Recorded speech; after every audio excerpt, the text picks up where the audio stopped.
예. 음식문화의 사약 강의를 시작하겠습니다.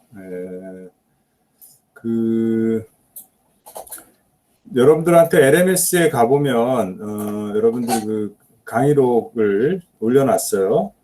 이어서 계속 올릴 텐데 아무튼 오늘 하고 다음 주 정도까지 강의할 분량은 올라가 있습니다. 그러니까 뭐 지금이라도 PDF 파일을 다운받아서 볼 수도 있고요. 오늘 수업 시간에 선생님 화면에 띄워서 할 테니까 뭐 그거를 보면서 강의를 진행해도 될 것 같습니다.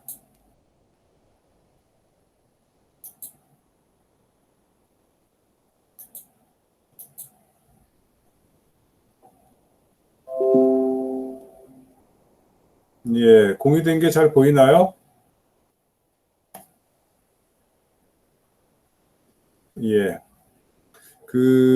지난 시간에 먹거리에 대한 우리들의 사실 이제 여기서 선생님이 먹거리라고 하는 표현을 썼는데 이거는 선생님이 교재로 사용하는 그 캐롤란 책을 번역한 사람들이라든가 뭐 한국의 연구재단에서 지원하는 음식과 농업에 대한 연구팀이 있어요. 그 팀에서도 이제 먹거리라는 말을 많이 쓰는데 사실 우리말 사전을 찾아보면 먹거리라고 하는 말은 없습니다. 먹을거리라고 되어 있는데 먹을거리라는 말이 좀 표현이 어색하고 그래서 이제 먹거리라고 하면 간략하면서 우리가 먹을 수 있는 음식 전반을 가리키는데 순우리말로 괜찮은 것 같아서 먹거리라는 말을 쓰고 있습니다. 그렇게 아시면 될 것 같고요. 지난 시간에 얘기했듯이 여러분들에게 선생님이 이 강의를 하는 기본적인 목표는 먹거리 소비자로부터 여러분들이 먹거리 시민으로서 아이덴티티를 바꾸어 나가는 과정을 이 수업을 통해서 도모해 보려고 한다라는 거고요. 더 나아가서 이제 먹거리 시민은 먹거리 문제와 관련해서 주권자적인 태도를 가질 필요가 있다라고 하는 겁니다. 그래서 그런 걸 여러분들이 이제 어떻게 서로 구별하는가라고 하는 표가 있으니까 한번 이거를 읽어보시기 바래요. 자, 먹거리에 대한 어떤 사회학적인 이론들이 있을 수 있겠는가 이렇게 생각해 볼 수 있는데 여러분들이 먹거리라는 주제를 다루기 위해서는 굉장히 방대한 문제죠. 먹거리라고 하는 게. 그리고 사실은 사약 이론이 다루기 이전에 뭐 우리가 먹는 음식이라고 하는 게 대부분 생물이기 때문에 생명과 관련된 학물들, 생물학 또는 우리 몸에서 일어나는 신진대사 과정이라고 하는 게 생화학적인 것들이기 때문에 화학이나 생물학 또는 생화학 이런 것에 대한 지식이 좀 필요합니다. 근데 뭐 선생님이 그런 분야의 전문가는 아니고 영양학자도 아니기 때문에 그런 것에 대해서는 사회학적으로 의미 있고 우리들의 일상생활을 사회 현상으로서의 먹거리 문제를 다루는 데서 필요한 정도까지만 살펴보려고 합니다. 그리고 이제 사실은 이제 근대 학문의 여러 분야들이 이 먹거리 문제에 대해서 사회학뿐만 아니라 여러 학문들이 그런 것들에 대해서 우리에게 도움을 줄 수 있습니다. 예를 들면 우리 인류 사회가 사회학이라고 하는 게 주로 근대 사회를 중심으로 해서 분석을 했기 때문에 역사 없는 사회 또는 수렵 채취 사회 이런 것에 대해서 어떻게 먹거리 문제가 해결되는가 이런 거를 보는 문제는 역사적으로는 이제 구석기 인류학의 문제이기도 하고요. 구석기 인류학 이후에도 신석기 시대를 지나서 농업이 발명된 시대에도 여전히 농업이 없는 문명들이 있었거든요. 그런 것에 대한 문화인류학적인 연구 같은 것들이 필요하지요. 그리고 이제 수렵 채취 사회 전반에 대한 학문이라고 하는 것은 인류학에서 많이 발달돼 있었습니다. 선생님이 참고로 역사학적으로 해명된 전근대 사회에서의 동식물상의 풍요로움에 대해서 잠깐 얘기를 했는데 이 부분에 대해서 브로데르 텍스트를 선생님이 잘 인용해 오려고 했는데 잊어버렸어요. 근데 관련해서 다른 유명한 관련된 사례 하나를 소개를 해볼까 합니다.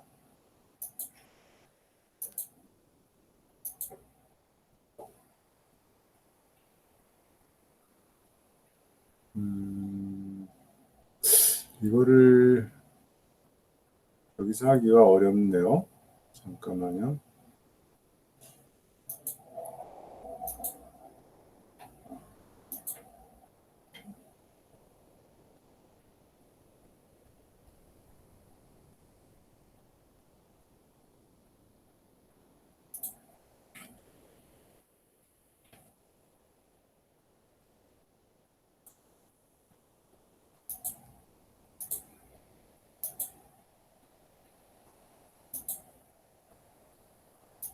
이렇게 보면 되겠네요.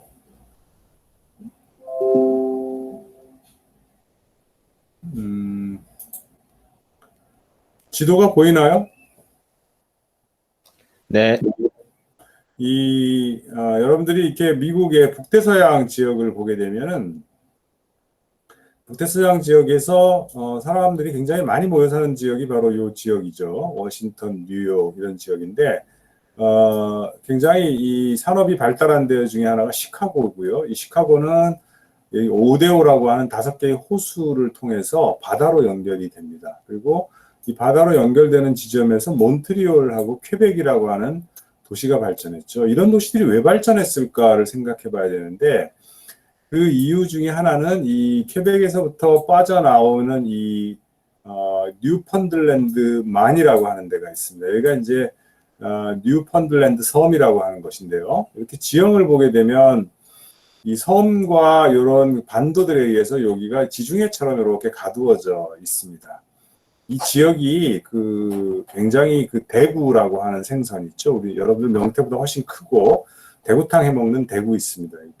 대구가 살이 굉장히 물고기가 크고 굉장히 생선살이 크기 때문에 생선 스테이크로도 많이 해 먹죠. 명태 같은 어종에 비하면 훨씬 덩치가 크고 살이 많은 생선이라고 할 수 있습니다. 근데 유럽 사람들은 생선 소비를 주로 언제 많이 했냐면 이제 사순절이라고 그래서 그리스도가 이제 고난을 받는 기간이 40일 동안 있어요. 그리고 이제 부활절을 맞게 되는데 그 앞에 40일 동안의 기간에는 육식을 금하는 기독교적인 전통이 있었습니다.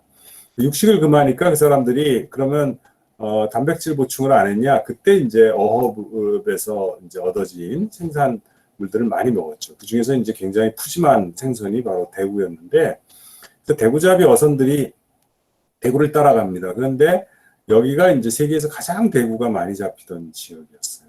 어느 정도였느냐에 대해서 브로델의 책에 서술된 것을 보면 17세기, 18세기 초까지만 하더라도 이 지역에서 대구의 산란기가 되면 이제 물고기니까 암컷이 난소를 이렇게 배출해 놓고 나면 수컷들이 와서 정소를 배출해서 이제 체외 수정이 이루어져야 되잖아요. 그런데 이 난소와 정소가 이 바닷물에 뿌려져서 바닷물의 색깔이 누렇게 변할 정도였다는 거예요.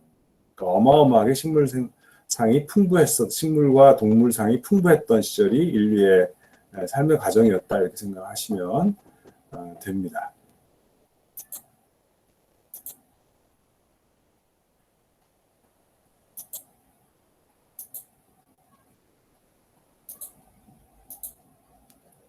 왜 이런 이야기를 하냐면 여러분들이 수렵 채취 문화를 이해하는 데 있어서 매우 중요한 것 중에 하나가 인간이 수렵 채취 상태에 있을 때 먹을 수 있는 단백질이나 야채나 또는 탄수화물 공급량이 상당히 충분했다라고 하는 것을 염두에 둘 필요가 있습니다. 생각보다 사람들이 사용할 수 있는 식량 자원이라고 하는 게 인류를 둘러싼 자연 세계 안에 굉장히 풍부하게 있었습니다. 오히려 맹수도 많고 위험한 지역이 많다고 할 정도였고요. 인간이 가까스로 이렇게 정착촌을 만들어도 조금만 돌보지 않으면 숲이 다시 확장되고 이렇게 해서 인간의 경작지가 줄어드는 게 일반적이었어요. 계속 경작하지 않으면 경작지로 남지 않고 숲에 의해서 이렇게 침식되는 것으로 나타납니다. 이런 건 여러분들이 우리나라에서 이제 예를 들면 등산로 같은 것들이 사람들이 많이 다니면 땅을 사람들이 밟은 것만으로도 길이 생길 뿐만 아니라 길이 단단해져서 등산로들을 여러분들이 서울 인근의 관악산, 북한산 또는 무슨 뭐 청계산 이런 서울 인근의 산들을 올라가 보면 등산로로 지정되어 있는 지역들은 딱딱하기가 이루 말할 수가 없어요. 그래서 마치 그 길이 아스팔트처럼 단단하게 다져지게 되는데 그런 길들을 자연을 보존하기 위해서 몇 년간 이렇게 막아놓습니다. 막아놓으면요, 금방 숲이 우거지고 길이 사라지게 돼요. 그래서 자연의 팽창 능력, 식물상과 동물상의 팽창 능력이라는 게 상당하다라는 것을 알 필요가 있고요. 그래야 여러분들이 왜 인류가 오랜 세월 동안 수렵채취 사회를 살았는가를 좀 이해할 수 있습니다.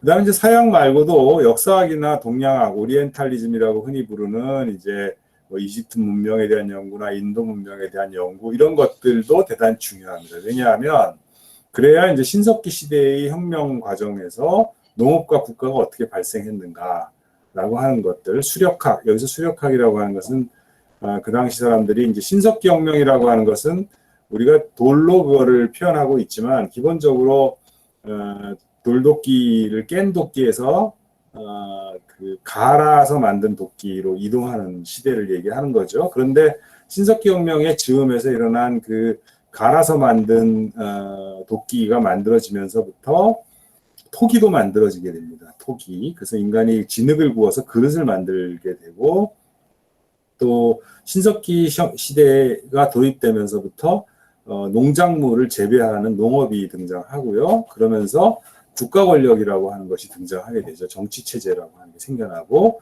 또 이런 정치 체제의 굉장히 중요한 일 중에 하나가 농업을 위해서 필요한 물을 관리하는 문제였습니다. 이때 치수라고 하는 게 굉장히 중요해지죠. 그래서 치수 문제를 중심으로 사회가 구성되는 경우에 우리가 그런 걸 수력학 사회라고 부르죠. 사회과학에서 하이드롤릭 소사이어티라고 하는데 그런 문제들에 대해서 좀 이해를 해야 식량 문제나 이런 것들에 대해서 우리가 이해를 할 수 있고 먹거리 체제를 이해할 수 있기 때문에 먹거리에 대해서 연구하려면 사회학 말고도 이제 이런 학문들이 필요하다라는 거고요. 그 다음에 이제 근대사회에 오게 되면 확실히 사회과학을 통해서 먹거리 체제를 연구할 수 있을 겁니다. 사회학 이론이 어떻게 그런 것들을 이제 하는가를 생각해 볼 수 있는데, 미안합니다. 핸드폰을 선생님이 소리를 소거를 안 해놔가지고. 예를 들면 어떻게 고전사회학, 사회학 이론의 관점에서 그 먹거리 문제를 다룰 수 있겠는가라고 하는 것을 고전사회학을 좀 예로 들어서 한번 설명을 해보죠. 예를 들면 우리가 여러분들이 고전사회학 시간에도 배웠고, 나중에 이제 정치사회학이나 산업사회학 같은 데서도 자주 나오는 대표적인 이론가가 카를 막스라고 할 수 있는데, 막스는 자본주의를 굉장히 중요한 분석 대상으로 삼았습니다. 자본이 어떻게 이윤을 추구하면서 사회를 변동시키는가 이렇게 봤는데 그렇게 본다면 우리도 당연히 근대의 먹거리 체제라고 하는 것은 농업자본주의, 축산자본주의 또 예를 들면 원거리 무역 같은 것들을 통해서 돈을 벌려고 했던 상업자본주의들의 활동을 통해서 우리가 자본주의를 설명할 수 있습니다. 또 막스는 항상 자본주의가 발전하기 위해서는 국가와 자본주의가 어떤 관계를 맺는가를 잘 봐야 된다고 얘기했어요. 따라서 자본주의적인 산업이 농축산 자본주의 또는 음식 산업들이 발전해 나가는 데 있어서 국가가 어떤 역할을 했는가 이런 것들을 분석하는 데서도 우리가 막스로부터 시사를 받을 수 있는 것들이 상당히 많이 있죠. 그리고 이제 막스는 자본가와 노동자의 관계를 굉장히 중요시했잖아요. 그러면 음식 영역에서도 생산자인 노동자가 있고 자본가들이 있습니다. 요즘도 여러분들이 음식을 먹기 위해서 식당을 가기 힘드니까 지난 그 1년간 코로나가 발발하고 나서 사회적 거리두기 같은 것들이 때문에 이제 식당 가기가 여의치 않게 되면서 배달로 음식을 먹는 문화가 굉장히 크게 발전을 했죠. 그런데 그거는 다 배달 노동이라고, 음식을 만드는 조리 노동이라고 하는 거 외에 배달 노동이라고 하는 새로운 어떤 노동자 집단들이 등장하고 그들이 가지는 어떤 고용관계에서 역동성 이런 것들이 우리들이 음식을 어떻게 먹는가와 관련해서 굉장히 중요한 역할을 하게 되죠. 그래서 그 먹거리 체제를 이제 막스적인 패러다임에서 좀 분석해 보는 것이 필요하다라고 할 수 있습니다. 그리고 이제 우리가 이제 이 책에서 뭐 그 수용하게 될 캐롤란이라는 학자나 또는 맥마이클이라고 하는 유명한 학자가 있어요. 농축산 자본주의 발전에 관한 유명한 학자가 있는데, 이런 맥마이클 같은 사람들의 이론은 막스적인 패러다임을 이용해서 음식을 생산하고 소비하는 전 과정이 자본주의적인 역동성 안에서 지난 수백 년 동안 어떻게 발전하고 전개되었는가를 연구한다고 할 수 있습니다. 사회학적으로 우리가 그런 논리들을 좀 따라가 볼 필요가 있겠죠. 여러분들이 이제 막스 베버적인 관점에서도 선생님 생각에는 음식 먹거리 체제를 생각해 볼 수 있습니다. 막스 베버의 굉장히 그 핵심적인 발상 중에 하나는 합리성의 발전이라고 하는 것이죠. 합리성의 발전이라고 하는 관점에서 보면 어떻게 자본주의적 기업 활동이라고 하는 것이 합리성을 획득해 나가는가라고 하는 것을 우리가 볼 수 있을 겁니다. 그래서 계산 가능성이나 효율성을 증대시키기 위해서 과학기술의 체계적인 적용 방식 같은 것들이 어떻게 일어나는가라고 하는 걸 볼 수 있는데요. 여러분들이 대학의 교양 수업에서 배웠을 수도 있고 안 배웠을 수도 있는데, 조지 리처라고 하는 유명한 미국 사회학자가 있습니다. 이 사람은 맥도날드 그리고 맥도날드화라고 하는 책을 썼습니다. 그래서 맥도날드를 패러다임으로 해서 어떻게 사회가 맥도날드식으로 운영되는가를 분석한 책을 썼죠. 그런데 사실 조지 리처는 이 책을 쓰기 전에 그렇게 유명한 학자는 아니었어요. 근데 이 책을 씀으로 해서 일약 세계적인 학문적인 스타가 됐죠. 우리나라에서도 이 책이 많이 팔렸고, 여러분들에게 그 일상생활을 성찰하는 데 도움이 많이 되기 때문에 교양 수업에서 이 책을 많이 하는 걸로 알고 있습니다. 그래서 여러분들 중에 이미 읽어본 사람들이 있을 것 같아요. 수업 시간에 간략하게 소개할 기회가 있을 것 같은데, 아무튼 이 조지 리처 같은 사람은 맥도날드가 어떤 형태의 사업 모델로 어떻게 발전했는가를 막스 베버의 이론의 관점에서 다루었다고 할 수 있습니다. 그 다음에 이제 막스 베버의 이론 중에 굉장히 중요한 게 폭력, 권력, 국가 권력의 발전, 뭐 이런 것들인데요. 이런 것들을 수용해서 노버트 엘리아스라고 하는 학자가, 어떻게 그 사회적으로 우리가 폭력을 관리하는가라고 하는 것이,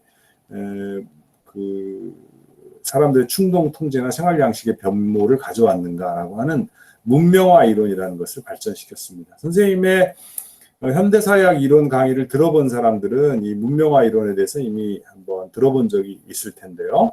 이 문명화 이론을 음식 문화의 발전의 과정에 적용한 사람들이 꽤 많이 있습니다. 대표적인 학자가 엘리아스의 제자 스티븐 메넬이라고 하는 사람인데요. 이런 사람들이 이제 문명화 이론을 먹는 문제에 적용을 한 거죠. 왜 그러냐면 이제 먹는다라는 행위가 인간에게 있어서는 굉장히 그 동물적인 행동이라고 할 수 있습니다. 그러니까 우리 생로병사의 문제이고 생명의 문제인 것이죠. 그런데 먹는다라고 하는 것을 문명적으로 다루려고 했던 서양 사람들은 그것이 가지고 있는 어떤 무언가를 죽여서 만든 어떤 식단이라고 하는 것에서 피비린내와 어떤 사륙의 분위기를 없애려고 하는 거죠. 그래서 어떻게 우리가 식탁 예절이라고 하는 것을 문명적인 것으로 만들 것이냐라고 하는 것이 굉장히 중요한 어떤 문명화 과정의 일환이었습니다. 그러니까 식탁이 경건하고 품위 있고 우아하게 이루어지도록 하는 거, 그런 것들이 굉장히 중요하죠. 예를 한번 생각해 봅시다. 여러분들이 어떤 경우에는 우리가 다른 생명체를 먹는다는 사실을 적나라하게 드러내고 그것이 가지고 있는 어떤 야만성이라는 것 자체를 향유할 수도 있어요. 대표적인 게 뼈가 있는 고기를 먹는다라고 하는 거. 우리가 고기라고 하는 거는 사실은 주로 소를 예로 든다면 소고기를 먹는다라고 할 때 소의 소고기라고 하는 것은 소의 근육입니다. 근육. 그래서 우리가 먹는 것은 근골격계라고 하는 부위를 먹는 거죠. 사실은 소 한 마리가 있다라고 하면 소에게는 머리도 있고 뼈도 있고 뭐 내장도 있고 신경도 있고 뭐 그렇죠. 그런데 결국은 사람들이 먹는다라는 것은 근골격계라고 할 수 있습니다. 전형적인 게 요즘 굉장히 인기 있는 토마호크 같은 걸 생각해 보세요. 일부러 뼈를 이렇게 길게 남깁니다. 뼈를 길게 남겨서 도끼 모양으로 만들어 가지고 그걸로 이제 스테이크를 만들죠. 그럴 때 그 뼈를 남긴다라는 것은 굉장히 문화적으로 어떻게 보면 세련되게 문명적인 것들의 과정을 밟으려고 하지 않는 측면도 있는 거죠. 역으로 우리가 약간 음식의 소비의 원초적인 어떤 폭력성과 원초적인 야만성 자체를 향유해 보려고 하는 측면도 있는 거예요. 바베큐 요리들이 되게 그런데요. 그래서 문명화 과정이라는 건 되게 그런 것들을 세련되고 폭력성이 드러나지 않도록 이렇게 숨겨가는 과정이기도 하지만 동시에 그런 것들을 일정한 범위에서는 우아하고 품위 있고 굉장히 그 남성적인 멋으로 이렇게 치장하기도 하죠. 그래서 바베큐 요리 같은 것들이 그런 걸로 나타나는데 그런 것들이 어떤 역동성을 가지면서 발전했는가 이런 거를 분석해 볼 수 있겠죠. 그래서 막스 베버의 폭력 이론이나 또는 그의 폭력 이론을 발전시킨 엘리아스의 이론 같은 것들이 음식 문화를 분석하는 데 큰 도움이 된다는 걸 알 수 있습니다. 디르켐 같은 사람을 생각해 볼 때도 우리는 이런 것들이 사회학 이론이 충분히 먹거리 체제나 먹거리의 일상생활을 분석하는 데 상당히 도움이 될 수 있다 이렇게 볼 수 있습니다. 디르켐이 19세기 말에 사회학을 할 때 굉장히 중심 개념으로 삼았던 것 중에 하나가 아노미라고 하는 말입니다. 아노미라는 말은 여러분들이 고전 사회학 수업을 들은 사람들은 익숙하게 알겠지만 어떤 사람들의 생활 양식의 어떤 규율, 정해져 있는 문화적 처방 같은 것들이 깨져버린 상태라고 할 수 있습니다.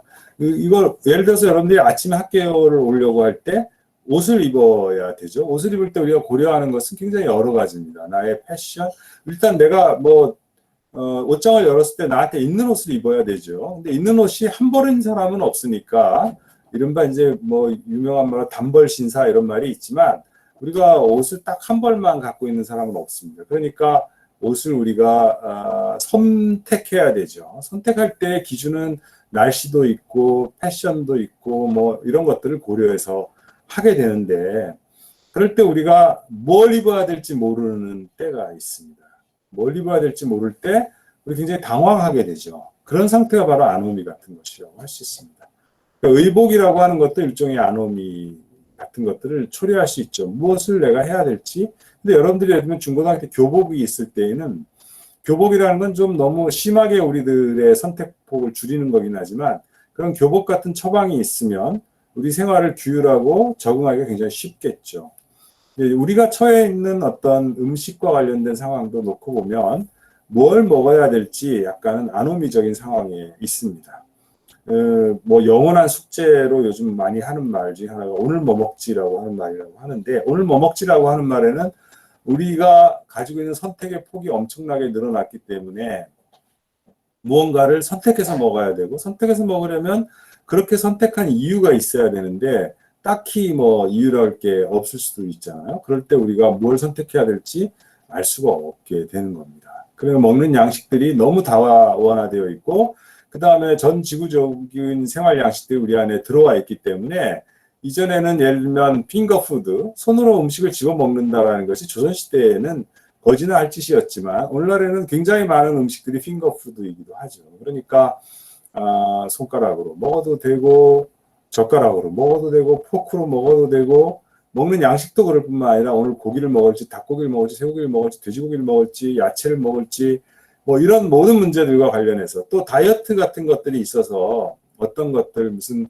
단백질 중심으로 다이어트를 한다 또는 무슨 탄수화물을 줄인다 이런 것들 또 이런 모든 문제들과 관련해서 너무 많은 정보와 지식들이 우리를 혼란스럽게 하죠. 그래서 음식 아노미라고 하는 말들이 이제 생겨납니다. 이런 걸 분석한 학자로 이제 피슐러라고 하는 사람들이 있어요. 이런 거에서 보듯이 여전히 이제 사회학의 여러 개념들이 그 음식 문화를 연구하는 데 있어서 유용하게 활용될 수 있다는 걸 알 수 있습니다.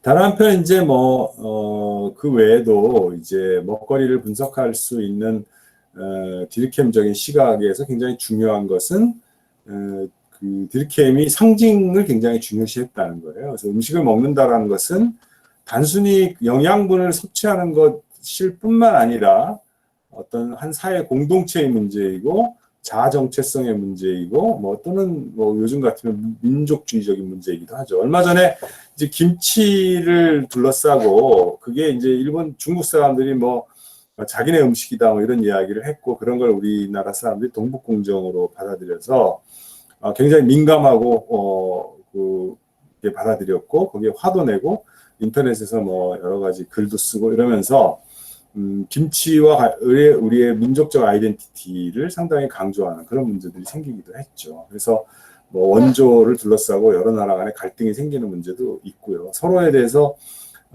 정체성의 차이 같은 것들 때문에 생기는 갈등도 많이 있습니다. 예를 들면 여러분들은 잘 마시는 커피가 얼주가 그래서 뭐 얼어 죽어도 아메리카노 뭐 이런 식으로 해서 아메리카노 커피를 많이 먹죠. 많이 마시는데 아메리카노 커피를 이탈리아나 스페인의 사람들은 또는 브라질 사람들은 되게 뭐라고 그러냐면 그냥 구정물이라고 부릅니다. 구정물. 그 사람들은 에스프레소 커피를 먹어요. 에스프레소 커피는 조그만 잔에 아주 진하게 뽑은 커피를 마치 위스키 스트레이트를 마시듯이 탁 털어놓고 입안에 확 퍼지는 커피 향을 즐기는 겁니다. 그러니까 커피는 향과 혀로 먹는 것이지 뭐 꿀꺽꿀꺽 마시는 그런 음료가 아닌 거예요. 그러니까 그런 사람들이 보기에는 이제 미국 사람들이 커다란 머그컵에 커피를 먹는 문화라든가 이런 것들이 조금 낯설죠. 미국 사람들은 아이스 음료를 굉장히 좋아해요.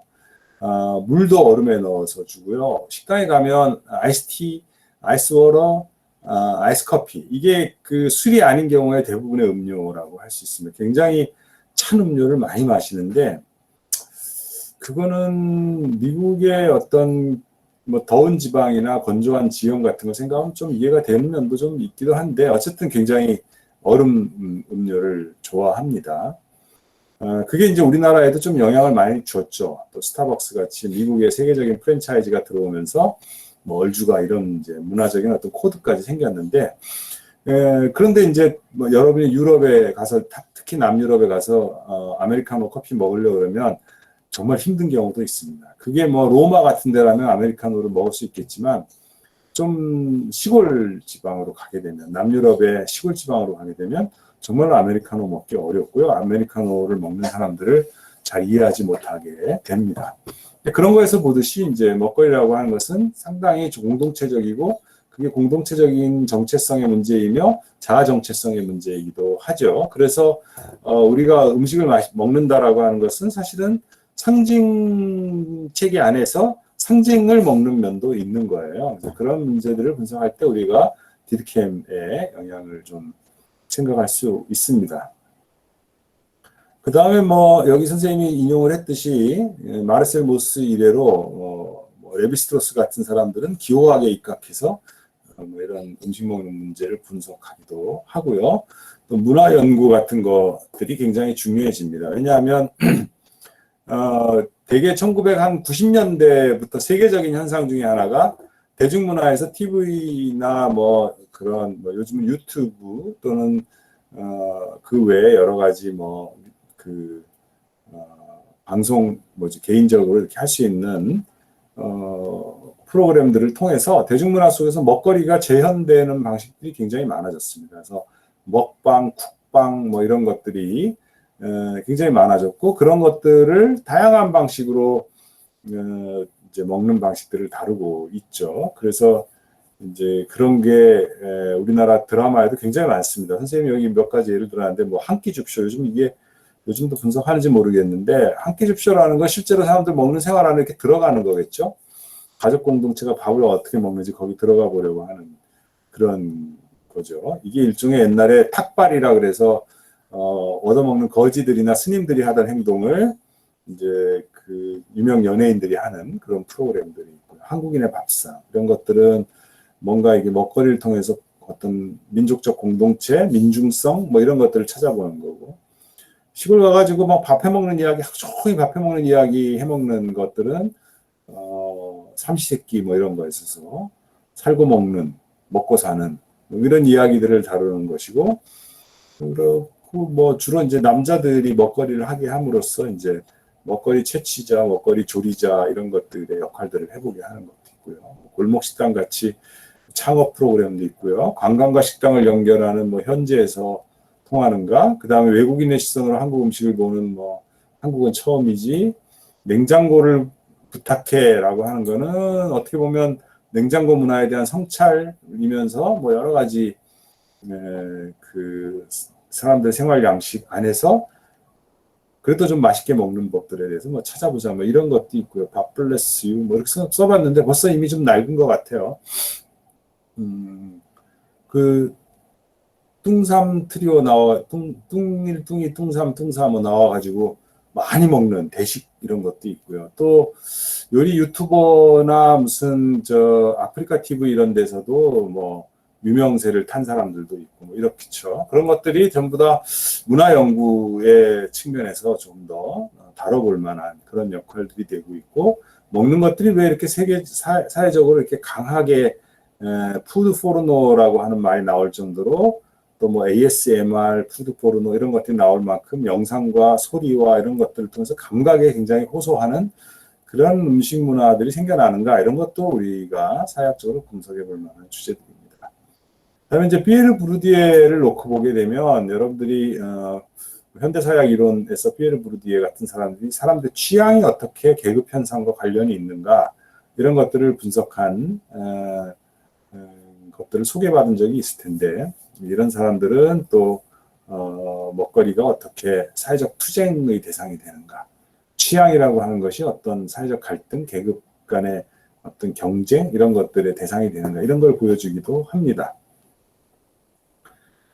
그리고 이제 성찰적 근대화론 뭐 이런 울리백 같은 사람들이나 기든스 이런 사람들이 얘기하는 것들은 어떻게 지구화된 먹거리 체제가 위험을 만들어내고 먹거리 위험을 증대시키고 그래서 먹거리 시큐리티, 먹거리 안전의 문제라든가 먹거리 위험의 문제라든가 이런 것들을 야기하는지 그래서 우리에게 어떤 의미에서 이제 먹거리에 관련된 리스크 관리뿐만 아니라 먹거리 주권적인 태도 이런 것들이 필요한가 이런 것들을 또 다뤄주기도 합니다.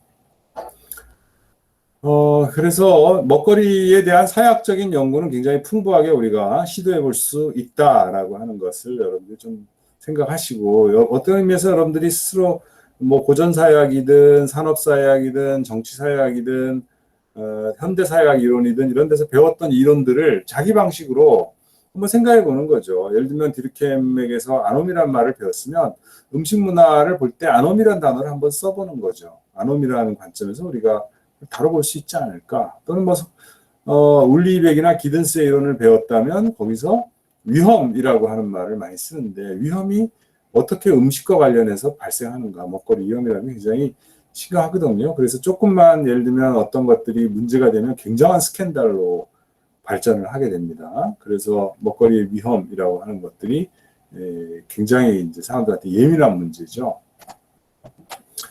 그런 것과 관련해서도 우리가 생각해 볼 수 있으니까 이거는 여러분들이 사회학 이론들을 배웠던 것들 그게 물론 여러분들이 전문 사회학자가 아니지만 그러나 아주 초보적인 수준에서 배운 일반적인 개념도 스스로 한번 먹거리에 적용해 보면 그것의 관점에서 새롭게 먹거리 문제를 여러분들이 매일매일 먹고 살아가는 이 생활 양식의 문제들을 조금 더 심층적으로 새롭게 조명해 볼 수 있다 이렇게 해보기 바랍니다.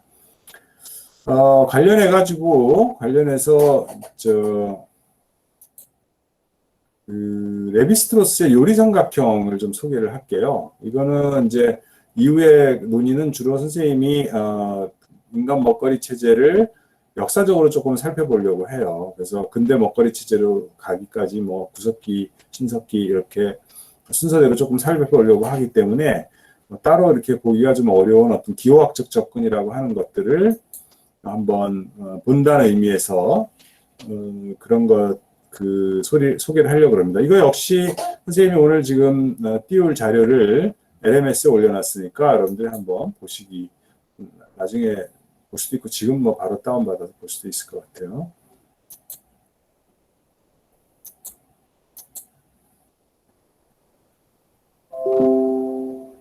잘 보이죠? 예. 구조주의적 접근, 레비스트로스의 요리 삼각형이라고 하는 겁니다. 이 레비스트로스라는 분은 프랑스의 인류학자인데 굉장히 유명한 분입니다. 뭐 지금이야 뭐 물론 옛날 분이라서 돌아가셨죠. 돌아가셨는데 이분이 쓴 뭐 친족의 체계니 구조 인류학이니 뭐 이런 것들이 되게 유명한데 이 사람이 쓴 책 중에 날 것과 익힌 것이라는 책이 있습니다. 그리고 그 날 것과 익힌 것은 뭐 이제 레비스트로스의 사고에서는 날 것이라고 하는 게 자연을 가리킨다면 익힌 것은 문화를 가리켜요. 그래서 문화인류학이라고 하는 것은 자연과 문화의 관계를 다루는 것이다 이렇게 봤기 때문에 그 사람에게 있어서 어떤 상징적인 단어입니다. 날 것과 익힌 것이라고 하는 게. 그래서 이 사람이 이제 썼던 글이 이제 요리삼각형이라고 하는 에세이를 썼는데 그 에세이에 나온 내용을 선생님이 좀 정리를 한 겁니다. 구조주의의 핵심 아이디어는 신층과 표층의 구별이고요. 레비스트로스는 그래서 인간의 정신 구조라고 하는 게 기본적으로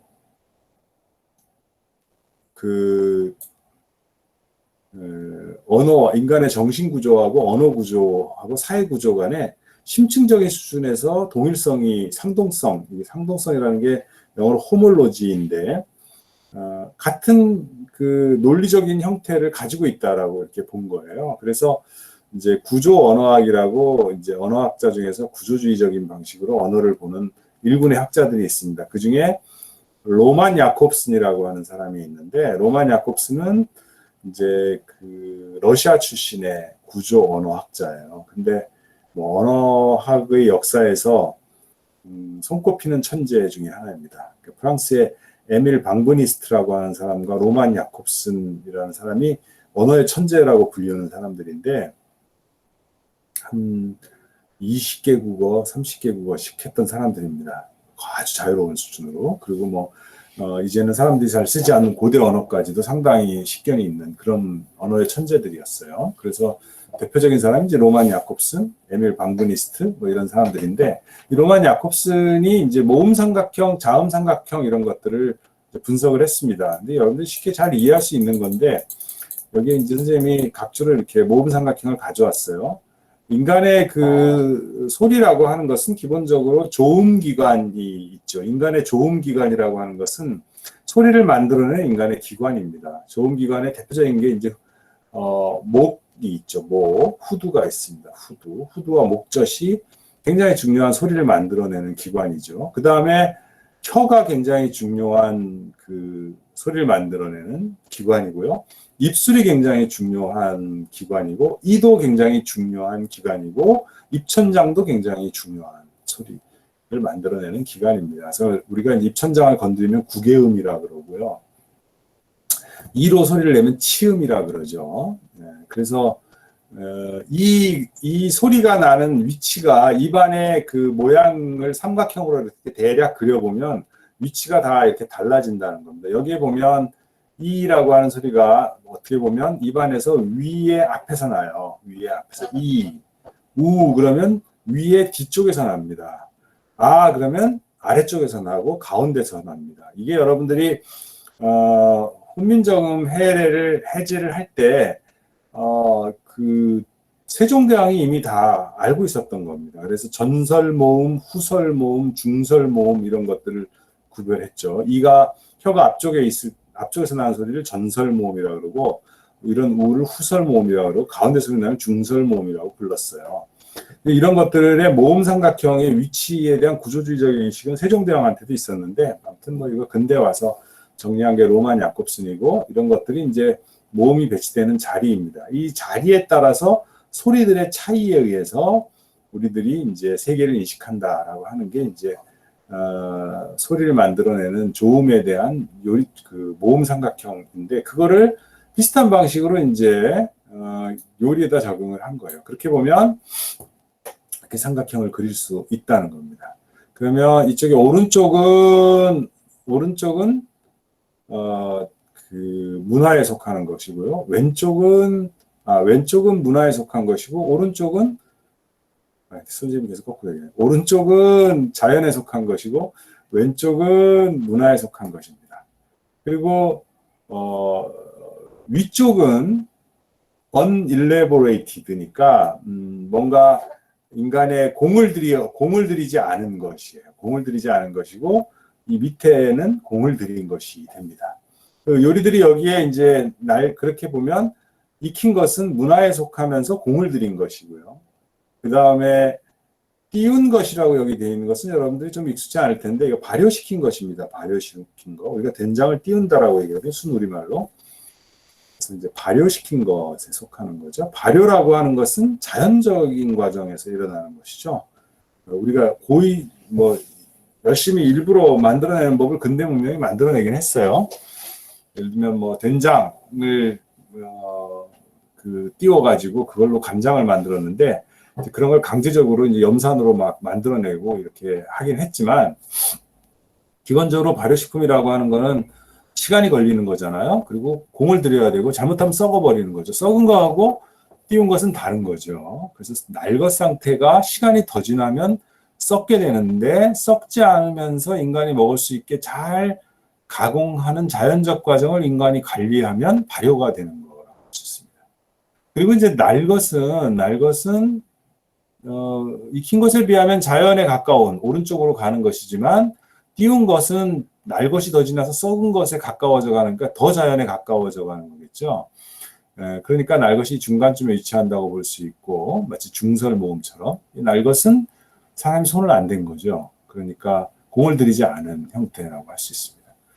물론 우리가 날것이라고 하더라도 손이 안 가는 건 아니죠.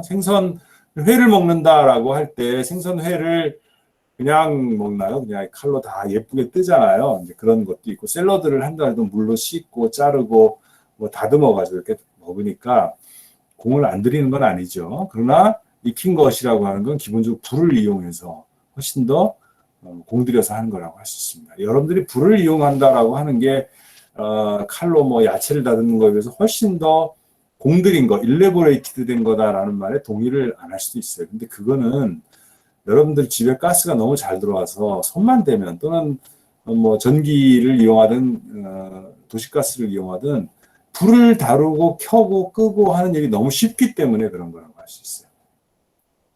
그렇지 않고 인류의 오랜 과정에서는 불이라고 하는 건 꺼트리면 되게 피우기 피곤한 것이었고, 적절한 그 불기운을 얻어낸다는 건 굉장히 까다로운 겁니다. 한번 생각해 보세요. 장작불로 밥을 한다고 해보세요. 그러면 장작을 넣어서 불이 처음에는 약할 거 아니에요. 그리고 점점 강해졌다가 다 타면 또 약해질 거예요. 그러니까 불의 세기를 조절한다. 이게 굉장히 어려운 거죠. 여러분들처럼 가스레인지를 탁 틀어가지고 단계별로 탁탁탁탁 돌리면 원하는 대로 된다거나, 무슨 전기로 요리를 하려고 할 때 버튼을 탁탁탁 누르면 1에서 10까지 해서 제가 원하는 불의 강도를 할 수 있다. 이런 거는 인간의 굉장히 근대적인 삶의 양식이라고 할 수 있습니다. 그러지 않을 때 불로 음식을 한다는 것은 불을 조절해야 된다라고 하는 굉장히 까다로운 일을 정교하게 잘 수행해야 되는 겁니다. 이건 여러분들이 지금이라도 야외에 나가가지고 야외에서 버너 없이 나무까지 모아서 불 피워가지고 거기 위에 공중에 꼬치로 뭘 하나 구워 먹는다고 해보세요. 얼마나 많은 노동이 필요하겠어요? 예, 그래서 그런 의미에서 이제 익힌 것이 일레보레이티드 한 것이다, 이렇게 보시면 될 것 같아요. 자, 그러면 날 것과 익힌 것은 이제 어떤 게 되냐? 그러면 이제 날 것은 아무런 이제 문화적인 마킹이 없는 거라고 할 수 있고요. 익힌 것은 문화적인 변형이 일어난 겁니다. 그러니까 뭔가 마크가 붙은 거죠. 인간의 어떤 표식이 붙은 겁니다. 문화적인 어떤 양식이 가미된 것이고요. 띄운 것도 일종의 문화적인 변형입니다. 그러니까 술은 어떤 회사 이름이 붙는 것이죠. 그죠? 네. 자, 그 다음에 이제 순수한 날 음식은 없다. 날 것도 세척하고 자르고 양념을 한다. 이런 정도는 알 수 있고요. 익힌 것을 좀 살펴보면, 레비스트로스가 보기에 익힌 거에는 두 종류가 있습니다. 하나는 구운 것이고요. 또 하나는 삶은 것입니다.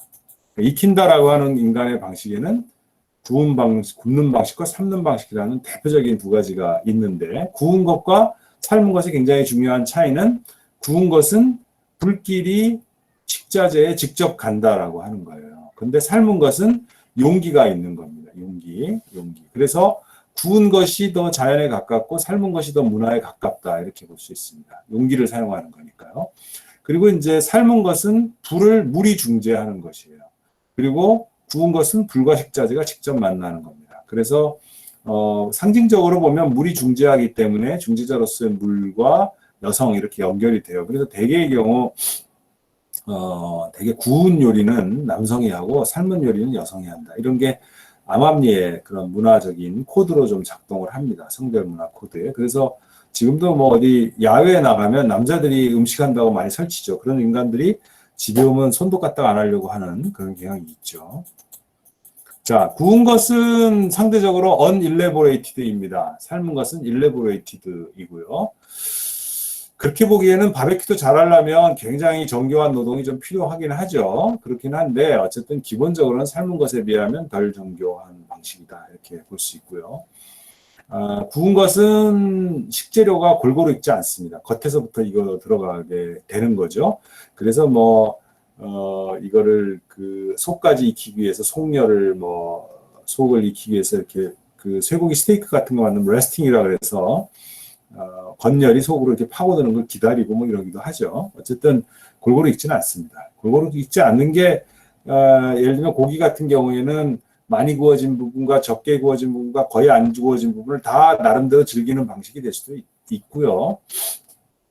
그래도 잘못하면 이제 생고기 먹게 되는 그런 것도 있죠. 그다음에 삶은 것은 이제 아무래도 골고루 익습니다.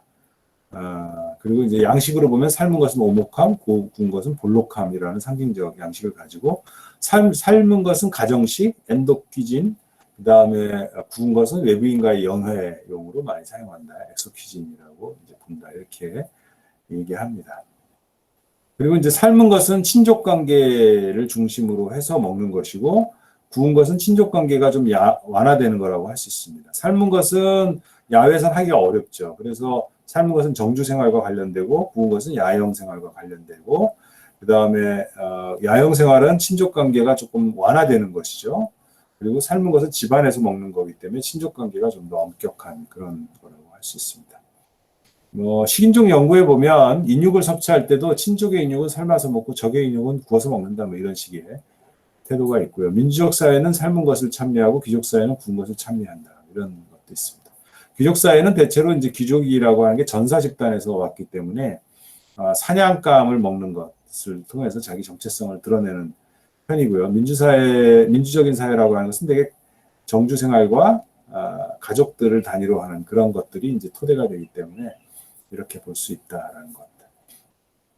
그 다음에 이제 인간의 요리법이라고 하는 게 익히는 거에서 익히는 것을 두고서 구운 것과 삶은 것 외에 훈제라고 하는 형태가 등장합니다. 훈제는 연기로 굽는 거죠. 그래서 이제 새로운 종류의 이양 대립을 끌어들입니다. 느림과 빠름이라고 하는 건데, 훈제는 굽기처럼 용기는 없어요. 굽는 것처럼 용기가 없고 물도 없어요. 그런데 삶기처럼 그런 점에서 훈제는 굽기하고 비슷하죠. 용기가 없고 물도 없다는 점에서. 그런데 삶기처럼 균질적으로 속이고 속으로까지 파고드는 요리법이라고 할 수 있고요. 그 다음에 이제 훈제는 불을 인간이 이용하긴 하는데, 불을 이용할 때 불에서 나오는 열은 세 종류가 있습니다. 첫째는 복사열이라고 하는 게 있어요. 이 복사열을 적극적으로 사용하는 요리법이 바로 오븐이에요. 오븐을 이용한다는 것은 불이 가지고 있는 복사열을 이용하는 겁니다. 그 다음에 이제 전도열이라고 하는 게 있죠. 전도열이라고 하는 것은 용기를 데워서 용기의 뜨거움이 고기에 전달되는 겁니다. 예를 들면 우리가 고기를 굽더라도 호치로 공중에서 구울 수도 있고 그릴에 구울 수도 있습니다. 그릴에 구울 때는 그 서양 사람들 되게 좋아하는 게 그릴 자국 이렇게 나는 음식 좋아하잖아요. 그릴이라고 하는 게 석쇠죠. 석쇠에다 굽는 건데, 석쇠에 구우면 석쇠의 자국이 남는 거를 되게 좋아하는데, 석쇠의 뜨거움이 고기에게 전달되는 건 전도라고 할 수 있어요. 그 다음에 이제 고기를 구울 때 마지막 한 가지 열은 중간에 있는 공기가 데워져서 막 공기의 뜨거움이 이렇게 그 음식물에 입혀지는 것이죠. 그건 대류열이라고 할 수 있습니다. 근데 우리가 여러분들이 이제 고기를 구워 먹는 요리를 해보면 예를 들면 숯불구이라고 하는 걸 할 때는 복사열과 전도열을 중시하지 대류열은 별로 중요하지 않습니다. 그런데 훈제는 대류열을 최대한 이용하는 그런 요리법이라고 할 수 있습니다. 그다음에 이제 그 훈제라고 하는 게 이제 틀이 필요한데요. 틀이라고 하는 게 기본적으로 북한이라고 하는 틀이 필요합니다. 이렇게 세우고 거기다가 천막처럼 모양을 세우고 거기다가 중간에 음식을 넣고 이제 불을 때우고 이렇게 하는 겁니다. 원래의 훈제는 일회용 북한이라고 하는 것은 일회용 식기여서 한 번 쓰면 다 폐기하는 거였는데 요즘은 이제 소세지라든가 뭐 연어라든가 이런 것들을 서양에서도 그렇고 뭐 어디서든 이렇게 훈제를 전문적으로 하는 데들이 있어서 훈제가 일종의 공장처럼 되어 있지만 원래 인디안들이 예를 들면 뭐 사슴을 잡아서 훈제를 한다거나 연어를 잡아서 훈제를 할 때에는 북한이라고 하는 틀을 만들고 한 번 사용하고 버리는 거였어요. 그런 점에서 이제 내구성 식기는 아니다라고 하는 걸 좀 알 필요가 있고요. 그다음에 이제 띄운 것과의 차이를 좀 볼 필요가 있는데 띄운 것에는 삶은 것과 띄운 것은 둘 다 정교하다는 점에서는 날 것과 다른 측면이 있습니다. 그런데 날 것은 이제 삶은 것과 달리 띄운 것은 자연적인 과정으로 문화적 결과에 도달하기라고 하는 역사적 양식이고요. 그 다음에 띄운 것은 삶은 것처럼 문화적인 용기, 그릇 안에서 발생하는 사건입니다. 술을 빚으려면 술가 있어야 되고요. 뭐 된장을 장독이라고 하는 게 기본적으로 필요하잖아요. 그러니까 띄우려면 삶은 것처럼 그릇이 필요하다라고 합니다. 그다음에 이제 훈제하거나 훈연하는 거하고는 띄운 것은 좀 다르죠. 훈연도 상당히 시간이 걸리는 과정이긴 하지만 자연적 과정은 아니라고 할 수 있습니다. 그리고 이제 띄운 것은 도구를 폐기하지 않지만 삶은 것처럼 훈제는 도구를 폐기한다 이렇게 보시면 되고요. 날 것과 구운 것 사이에서 놓고 보면 구운 것은 날 것과 익힌 것, 완전히 익힌 삶은 것에 비하면 구운 것은 날 것에 상당히 가까운 점이 있습니다. 그래서 구운 것은 겉은 태워지지만 속은 날 것이라고 할 수 있어서 날 것과 익힌 것의 모호성을 관직하고 있고, 그러면서 구운 것이 문화와 자연 사이에 위치한다 이렇게 볼 수 있습니다. 점점 이제 다양한 하이 분화를 할 수 있겠죠. 할 수 있습니다. 예를 들면 구울 때는 호칭에 끼워서 직접 구운 게 있을 수 있고요. 석쇠구이가 있을 수 있고 오븐에 구운 것도 있을 수 있습니다. 오븐에 구운 거. 오븐에 구운 것은 아까 얘기했듯이 복사열을 활용하는 것이고요. 석쇠구이는 전도열과 복사열을 이용하는 것이고요. 그 다음에 뭐 사실은 언제나 이제 공기가 아예 없는 공간에서 구울 수는 없기 때문에 대류열은 기본적으로 작용하는데 대류열을 극대화해서 대류열만을 이용해서 음식을 만들면 우리가 훈제라고 하는 것이고요. 그 다음에 이제 삶는 것도 여러 가지 방식이 있습니다. 삶는 것도 그냥 전형적으로 물 속에 식자재를 넣으면 삶은 것이 되고요. 그 다음에 물과 기름을 섞어가지고 졸일 수 있죠. 졸일 수 있습니다. 졸이는 것은 물을 쫙 날려버리는 과정이죠. 삶으면서. 그런 게 이제 졸인 것에 속하고요. 그 다음에 이제 찐 것이 있을 수 있습니다. 찐 것은 물 속에 음식을 넣는 게 아니라 증기를 이용하는 거라고 볼 수 있죠. 찐 것은 훈연과 삶은 것 사이쯤에 위치한다고 할 수 있습니다. 그리고 졸인 것은 구운 것, 튀긴 것, 삶은 것의 중간에 위치한다 이렇게 볼 수 있습니다. 그다음에 이제 튀긴 것이라고 하는 게 있을 수 있는데 이걸 놓고 이제 레비스트로스가 튀긴 것의 존재 때문에 요리 삼각형이 아니라 요리 사변형이 필요할 수도 있다 이런 얘기를 해놓고는 자세히 분석은 하지 않아요. 근데 여러분들 튀김 요리 좋아하잖아요, 그죠? 네. 튀긴 것은 물과 공기 이외에 기름이라는 세 번째 매체를 통과하는 거라고 할 수 있겠죠. 기본적으로 음식물과 식자재 사이에는 불이 직접 가거나 아니면 물이 불을 전달하거나 아니면 공기가 불을 전달하거나 아니면 기름이 불을 전달하는 그런 세 가지 방식이 있을 수 있는 거죠. 자, 그래서 이제 튀김 요리라고 하는 게 있을 수 있다라고 하는 것이죠. 이게 이제 들어오면 훨씬 더 이제 복잡한 구별 같은 것들이 이루어질 수 있을 거다 이렇게 얘기할 수 있습니다. 자, 이런 것들을 통해서, 우리가 이제 뭐 기호학적인 구별들을 점점점 확장할 수 있겠죠. 요리법에 사실 익힌 것, 날 것과 익힌 것과 띄운 것이라고 하는 것은 요리법에 따른, 요리하는 방법에 따른 기호학적 구분이죠. 어떻게 구별이 생겨나는가라고 하는 것인데, 훨씬 더 정교한 분석을 한다면, 이런 요리법이 아까도 얘기했듯이 뭐 익힌 건 여성, 구운 건 남성 이렇듯이 다양한 사회적 그 이양 대립과 코드와 연결이 됩니다. 가족과 사회, 마을과 숲, 경제성과 낭비, 귀족과 서민성, 성스러움과 속됨, 남자, 여자 이런 구별들이 그런 요리법들하고도 다 결합해서 작동한다고 할 수 있습니다. 마을에서 먹는 익힌 것과 숲에서 먹는 구운 것 이런 것들의 차이가 있고요. 숲은 또 날것의 공간이기도 하겠죠. 그 다음에 이제 사실은 고기를 삶아 먹는 게 구워 먹는 것보다 훨씬 더 경제적으로 먹으려고 하는 방법이겠죠. 사실 구워 먹으면 먹을 수 있는 부위가 많지 않습니다. 삶으면 남김없이 먹을 수 있고요. 또 삶는 과정을 통해서 질긴 고기들을 연하게 만들어서 먹을 수 있습니다. 질긴 고기는 대개의 경우 단백질 사슬이 촘촘하고 근육이 강인해서 그런 것인데, 그런 근육이 강인한 살들을 먹으려면 오랜 시간 요리를 해야 돼요. 오랜 시간 단백질 사슬이 끊어질 때까지 요리를 해야 연한 요리가 되거든요. 그런데 구운 요리는 그렇게 할 수가 없는 거죠. 불이라고 하는 게 막 직접 닿기 때문에 요리 시간이 짧아요. 기본적으로 구운 건. 그래서 구운 요리가 좀 더 낭비적이다 이렇게 볼 수 있겠죠. 그리고 낭비적이면서 전사적이기 때문에 귀족적이라면 삶는 거나 익히는 것 중에서도 삶는 것은 서민에 속한다 이렇게 볼 수 있을 겁니다. 그래서 한 사회의 요리는 그것이 무의식적으로 자신의 구조를 번역해 놓고 있는 언어라고 할 수 있고요. 또 자신의 모습을 드러내기 위해서 무의식적으로 받아들이고 있는 그런 것이다. 이렇게 이제 레비스트로스는 이야기합니다. 그래서 요리 안에 이제 우리들의 세계에 대한 태도 이런 것들이 수용되어 있을 수 있다. 이렇게 얘기하면서 그 사람이 쓴 굉장히 유명한 그 책 중에 슬픈 열대라는 책이 있습니다. 슬픈 열대.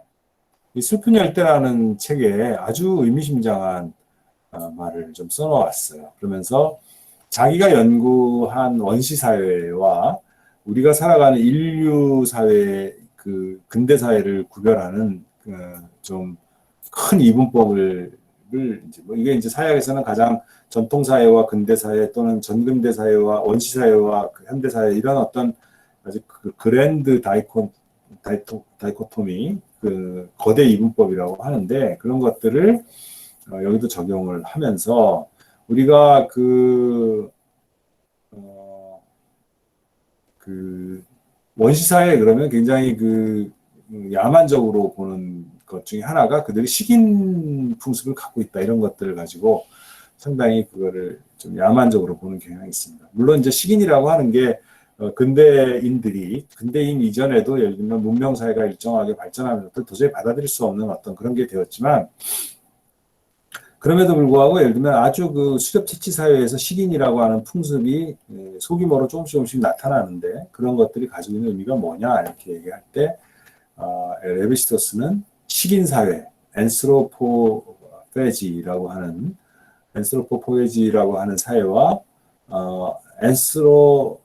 앤스로페미 소사이어티라고 하는 걸 구별합니다. 그러면서 식인 사회와 수용소 사회를 뭐라고 구별하냐면, 원시 사회는 삼키는 사회고 현대사회는 구토하는 사회다, 토해내는 사회다 이렇게 얘기합니다.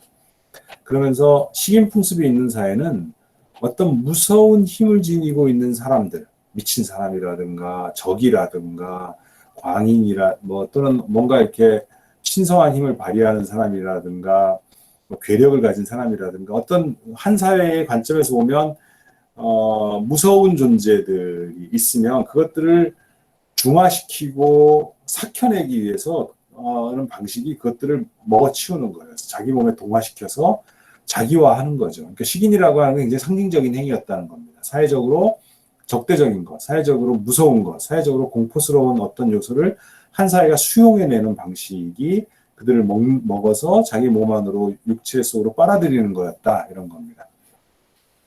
그런데 이제 두 번째 유형의 사회, 우리들 사회 같은 두 번째 유형의 사회는 앙트로포에미아라고 이제 그 레비스트로가 불렀는데, 그거는 뭐냐면 포엠이라는 게 토하다는 뜻이군요. 구토하다. 그래서 앙트로폼이라는 것은 거북한 타자를 바깥으로 토해버리는 사회라는 겁니다. 그러니까 식인 사회가 외부에 있는 타자를 자기 안에 수용해서 먹어서 동화시키는 사회라고 한다면, 현대 사회는 자기 안에 있는 것 중에서도 자기에게 거북한 것은 바깥으로 토해내는 사회라는 겁니다. 이것을 이제 레브스트로가스가 보기에는 동일한 문제에 직면하여 그들은 정반대의 해결을 선택했다 이렇게 봅니다. 두 종류의 사회가. 그들은 즉 엔트로포에미아 사회라고 하는 데는, 토해내는 사회라고 하는 데는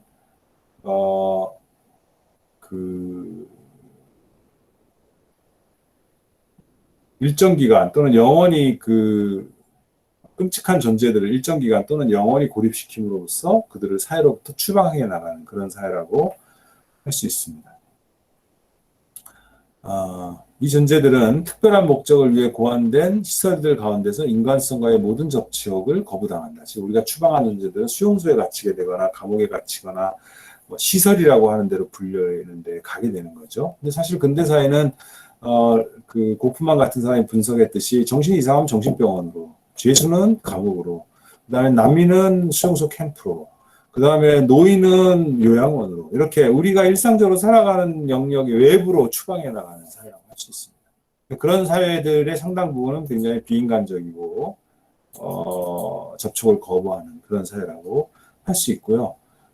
그런데 이제 우리가 미개적이하다거나 원시적이라고 부르는 대부분의 사회에서는 이렇게 위험하다고 느끼거나 거북하거나 불편한 타자를 외부에 고립시켜서 수용하는 것을 극심한 공포를 가지고 싫어한다는 거죠. 우리가 대칭적인 태도를 가지고 있다. 그래서 그들이 보기엔 우리가 야만적이고 우리들이 보기엔 그들이 야만적이다. 이렇게 이제 이야기를 합니다. 그래서 먹는다라는 것에서 어떻게 사회 유형이라고 하는 것의 어떤 태도를 이렇게 분석하는 데까지 쭉 뭐 레비스토스가 그런 이야기들을 하고 있습니다.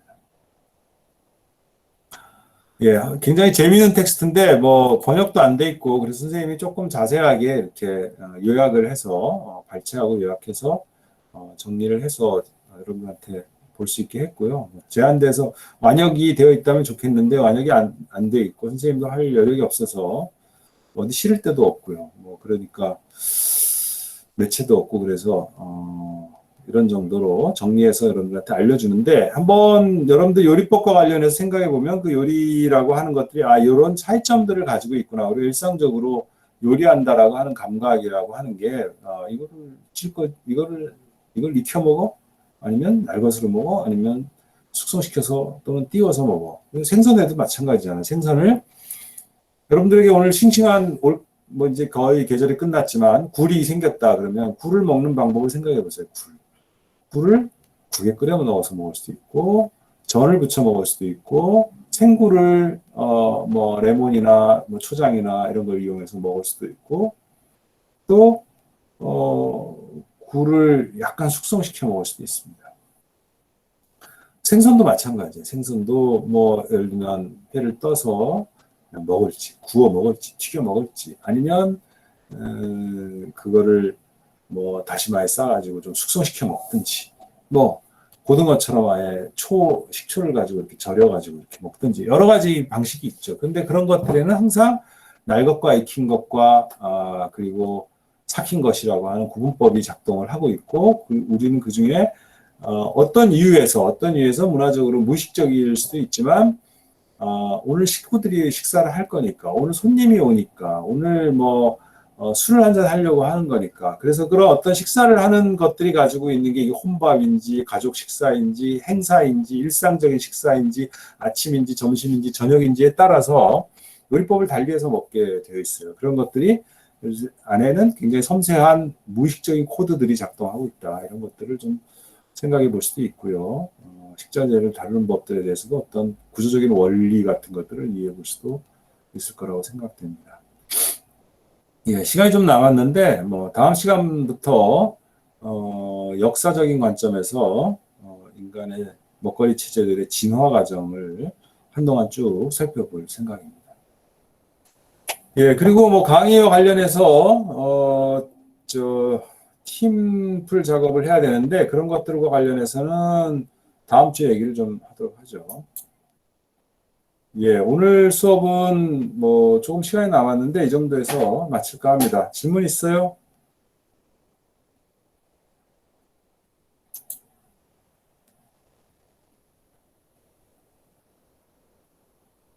예, 자료들은 LMS에 있으니까 살펴보시기 바라고 오늘 그런 강의는 이 정도에서 마치겠습니다. 수고했어요.